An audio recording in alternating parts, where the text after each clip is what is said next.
UKLO 1 year masters. No IELTS required up to 5 years visa. High visa success rate. నమస్తే and welcome to hit TV. తెల్ల ration card దారులకు శుభవార్త. రాష్ట్ర పౌర సరఫరాల శాఖ మంత్రి ఉత్తమ్ కుమార్ రెడ్డి కీలక విషయాన్ని వెల్లడించారు. జనవరి నుంచి చౌక ధరల దుకాణాల్లో సన్న బియ్యాన్ని పంపిణీ చేస్తామని తెలిపారు. సన్న బియ్యంతో పాటు సబ్సిడీకి గోధుమలు కూడా అందిస్తామని తెలిపారు.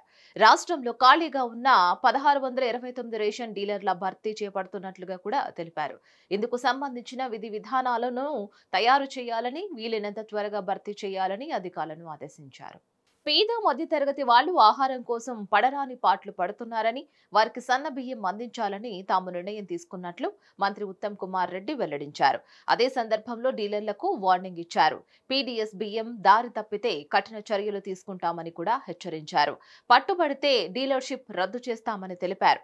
ప్రభుత్వానికి మచ్చ తెస్తే ఊరుకునేది లేదని పేర్కొన్నారు. రేషన్ డీలర్ల ఆదాయం పెంపునకు ప్రణాళికలు వేస్తున్నామని, వారి న్యాయమైన కోర్కెలు పరిష్కారం దిశగా అడుగులు వేస్తున్నామని వివరించారు.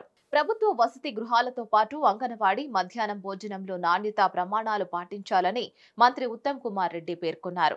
ప్రతిపక్షాలు ప్రజా పంపిణీ వ్యవస్థలో అక్రమాలు జరుగుతున్నాయని తీవ్ర ఆరోపణలు విసురుతున్న తరుణంలో పౌర సరఫరాల శాఖ మంత్రి ఉత్తమ్ కుమార్ రెడ్డిపై నిర్ణయాలు తీసుకోవడం గమనార్హం. మరిన్ని అప్డేట్స్ కోసం please like, share and subscribe to hit TV. Hit TV app ని డౌన్లోడ్ చేసుకోండి. ఇందులో short news, live news, entertainment movies అన్ని అవైలబుల్ గా ఉన్నాయి. Please download Hit TV app. Hit TV app hit TV app ని ఫ్రీగా download చేసుకోండి.